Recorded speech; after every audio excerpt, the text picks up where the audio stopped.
Bienvenidos a su programa Bitácora Mexicana, este espacio de libertad de expresión, de reflexión y de debate de la televisión pública.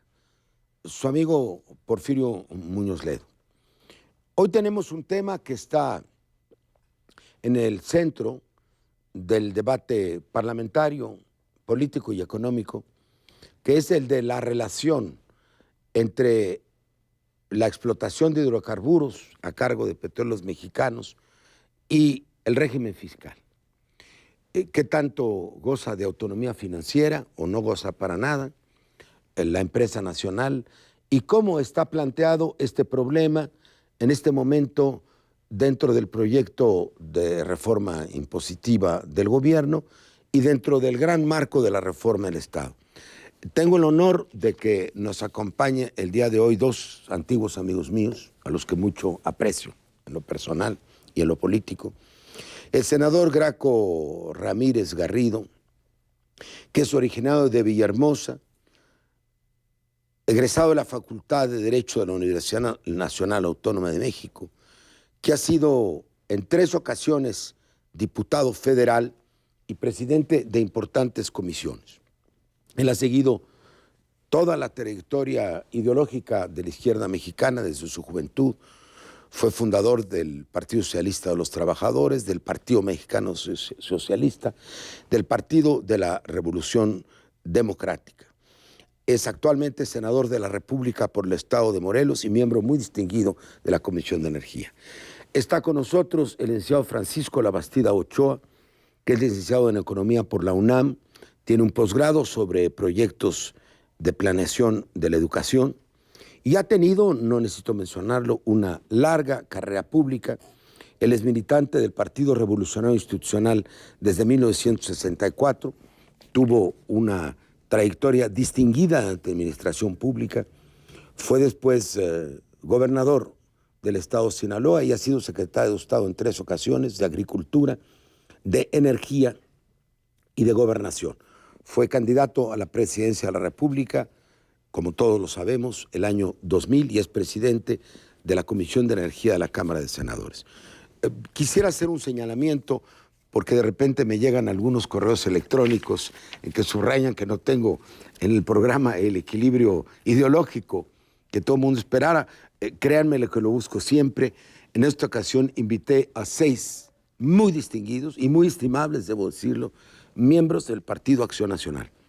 3 senadores de la República, miembros de esa comisión, 2 diputados federales, miembros de la comisión respectiva, y un muy distinguido funcionario del sector energético, también originario de ese partido.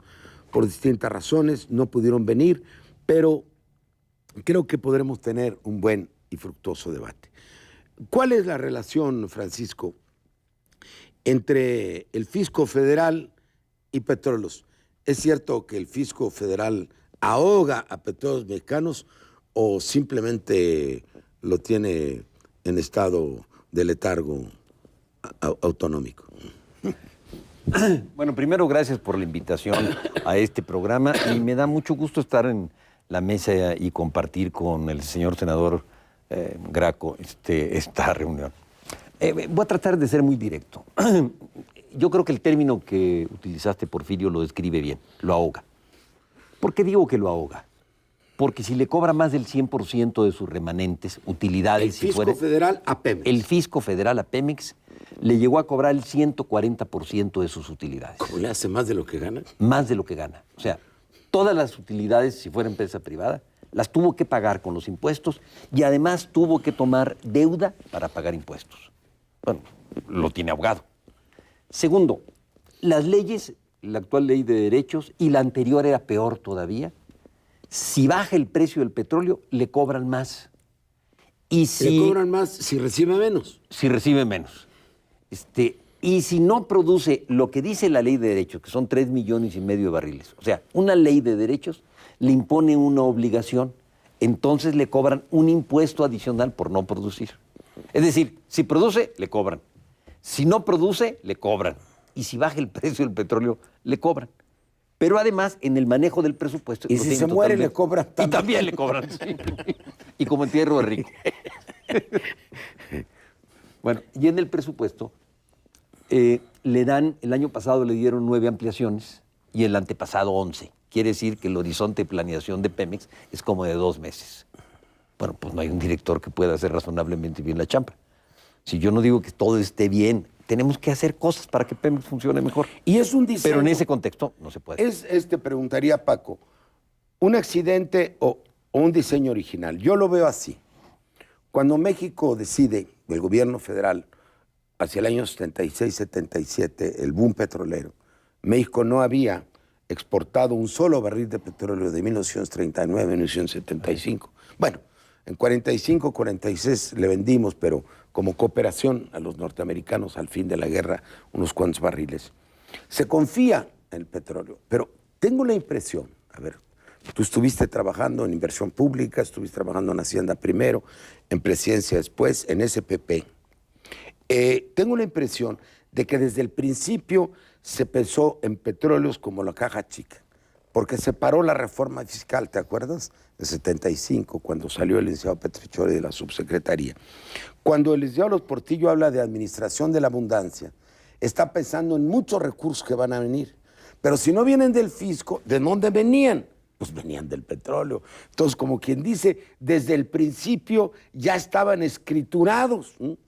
Mentalmente, políticamente, para financiar todo lo demás, pero no la ampliación de Pemex. ¿Me equivoco en este análisis? No te equivocas en el análisis. Agregaría lo siguiente. Cuando se tiene la certeza de que hay más petróleo en 1977, así es. Entonces se dice, se va a producir más petróleo y con ello llegan divisas y llegan recursos fiscales. Entonces se monta un pequeño grupo de estudio, somos unas 4 o 5 gentes para decir... 77. Si tienes, ¿Tú estabas en dónde? 1977, era director general en la Secretaría de Hacienda, entonces entra un agente por Hacienda, entra un agente, Ernesto Marcos entra por la Secretaría de Patrimonio, entra don Fernando Iriart que era director general Rafael de Izquierdo, que era el jefe de asesores y que era del el presidente. Que todo lamentó un poco al estilo grandilocuente, ¿no? Sí. Entonces, viene una discusión, un debate interno de qué se hacen con los excedentes. Y un grupo de gente sostenemos que la mayor parte debería de irse destinando a inversión, para fomentar la generación de empleos. Y una parte, obviamente, para atender necesidades sociales rezagadas. Bueno, ¿qué nos ocurrió en el tiempo? Nos dijeron que sí, que la idea era correcta. Pero al final fue que no. Al final fue que no. O sea, el 100% del dinero se fue en aquella época y ahora, sobre todo con los altos precios, se fue directamente a pagar sueldos y salarios. ¿Y cuál sería, senador Graco Ramírez, el planteamiento actual? Con este proyecto de reforma fiscal, que es puramente contributiva, que presentó el gobierno, no veo que haya una solución al problema. ¿Cómo podría ubicarse esto dentro de una reforma hacendaria más amplia? Sí, claro. Yo comparto efectivamente la afirmación de que es un régimen confiscatorio el que ha tenido el gobierno fiscalmente con respecto a Pemex. Y esto ha llevado en 20 años a un quebranto total de la empresa. Es un absurdo, es una paradoja que esta empresa que ha dado tantos recursos al país se encuentre técnicamente, financieramente quebrada. Es decir, tiene una deuda en Pidiregas de más de 1.100.000 pesos. Pidiregas, para el público en general, es un financiamiento a empresas privadas. De largo plazo. De largo y mediano plazo, que las empresas están financiando las obras que encargan Que no Pemex. aparece en la deuda, que es como una deuda clandestina por ahí, ¿verdad? No, es una deuda transparente, clara. Es para obras que en lugar de realizar Pemex con recursos propios, lo está financiando la propia empresa que construye esa obra, que genera esa obra, y Pemex se compromete a pagar en ciertos plazos ya que están, ahorita ya hay un vencimiento muy importante y muy relevante, ese financiamiento para que Pemex pueda construir, pueda desarrollar los servicios que requiere para seguir operando. Entonces es un absurdo que se endeude a Pemex con los Pidiregas y Pemex esté aportando fiscalmente, como decía el senador Labastida. Un porcentaje 35% en promedio de todo lo que capta el gobierno federal, ¿verdad? Así es. Es una barbaridad. Y, bueno, sería del gasto federal, sería el 34% de los... 38% federal. 32% de los estatales. Y el 25% y más del 20% 25% de los municipios. Eso es lo que aporta Pemex al presupuesto del país. Y esto nos lleva a este absurdo de que la empresa más importante para generar una renta la renta petrolera sea la que aporte fiscalmente, se encuentra en condiciones muy peligrosas y muy graves porque no tiene recursos para poder explorar, investigar. Tenemos reservas probadas para 9 años y medio. Seguro, no, yo sé, 8 y medio, por ahí va. 9 años y medio, 10. Porque bajó la producción. Estamos en una reducción de Cantarell de 150,000 a 200,000 barriles diarios. Estamos en 3.100.000 barriles ahora. Llegamos a 3.450.000. Así es. Lo cual fue un absurdo. Lo cual fue un absurdo y bajamos 350. Estamos en esa reducción y vamos a una situación muy peligrosa porque además hay un retraso en la investigación científica, en la investigación tecnológica que había en Pemex, esa tradición de investigadores de investigación, Instituto Mexicano del Petróleo. ¿Qué pasó con esto? Se canceló todo esto hasta...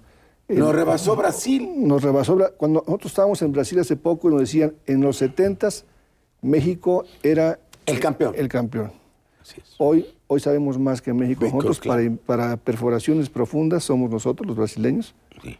Y nosotros fuimos los campeones todavía de aguas someras. Éramos reconocidos en tierra y en aguas someras. México no tenía... ¿Qué son aguas someras? Las aguas menos profundas, las aguas que no... Las de llegan arribita, vamos. 300, 400 metros, 600 metros. Sí. Hoy el tirante de agua para poder explorar es de 1,000 en México y para poder perforar en aguas profundas requieres 3,000 metros de tirante de agua. Entonces estás en una situación muy complicada porque pareciera que el dilema para ir a aguas profundas tiene que ser asociándote a una empresa Ahora, y compartir el petróleo. Maliciosamente, Graco, hay que ponerse en todas las hipótesis. Toda esta insistencia de privatización, lo pongo entre comillas porque hay muchas formas, puedo definirlo mejor, de inversión extranjera en exploración y en explotación. En refinación es otro boleto. Es la consecuencia de lo otro. Algún malicioso pudiera decir, ahogan a Pemex para probar que sin dinero extranjero no puede vivir. ¿Es parte del esquema? Claro que sí. Es colocarte en un precipicio, en la punta del precipicio, y decirte, no hay manera de salir si no le entramos a lo otro. Te voy a plantear un ejemplo. Fiscalmente, como explicaba el senador Labastida, llegamos a un absurdo incluso de tener que entrar con deuda Pemex para financiar fiscalmente lo que se le pedía. 140, ¿no? 140%. 140%. De sus utilidades. Eso es francamente escandaloso, ¿no? No hay empresa en el mundo que resista esto, ni pública ni privada. Bueno. ¿Y qué pasa entonces? ¿A quién estamos subsidiando con esta extracción de dineros y recursos de Pemex? A los grandes monopolios privados. ¿Por qué? Intocados fiscalmente. Pero, claro. No pagan impuestos y estás financiando. Pero es que a las grandes empresas privadas ni les cobran, ni les difieren, y a Pemex la ahorcan La toda. estás ahorcando, la estás sobreexplotando, ¿no? Estás extrayéndole todos sus recursos. Pero ¿qué pasa con Pemex también, Porfirio?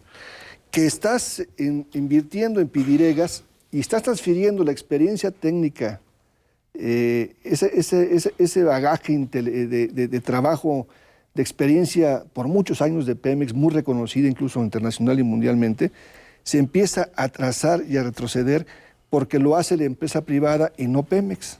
Las horas más importantes se pagan a empresas extranjeras. La Halliburton es una de las más importantes que está ahí monopolizando. No es ilegal, son servicios que Pemex puede contratar, no es un problema de ilegalidad, pero nos colocan hoy en la circunstancia de que para poder tener eficacia en las refinerías, en el gas, en ductos y en aguas profundas, requerimos correr el riesgo de buscar un acuerdo con empresas transnacionales o con empresas o alianzas estratégicas con Petrobras o con los... Para un poco terminar este segmento, porque nos invitan al otro, me contabas el otro día, Francisco, a ver si las cifras se me quedaron, que de lo que produce en petróleos, o no sé si en gasolinas, Pemex paga más del 80%. Y de lo que produce el conjunto, ¿sí?, de todo lo que genera, no sé si gas natural, crudos, hasta petroquímica, más del 60%. Esas son las cifras. Esas son las cifras, las recuerdas bien. De las ventas totales de Pemex, Pemex pagaba el 65%. Con la reforma fiscal que le hicieron, el 65%, perdón, de todas sus ventas, de producción de petróleo, de producción de gas, de producción de gasolinas, de producción de petroquímicos, de todo eso pagaba el 65%. Y de todo ese conjunto pagaba el 140 o el 110% de sus utilidades. Bueno, pero en el campo solo de producción de petróleo, a Pemex le cobran, a PEP, Pemex Exploración y Producción, le cobran más del 90% del valor de lo que extrae. O sea, si saca 100 barriles o $100 de venta de barriles o 100 millones de dólares, tiene que pagar de lo que vende más de 90 millones de dólares. Oye, la conclusión Pues de este eso, como segmento decía sería... Graco, ese es un sistema expropiatorio. Expropiatorio. O confiscatorio, como le quieras llamar. La conclusión del segmento sería que el petróleo no es nuestro, el petróleo es de la Secretaría de Hacienda. Y hay que expropiárselo a la Y hay que Secretaría. quitárselo de Hacienda, volverlo a nacionalizar. Así es. La segunda nacionalización del petróleo. Ahora, ¿qué era más peligroso? ¿Las compañías extranjeras o la Secretaría de Hacienda? Lo dejamos para el segundo segmento.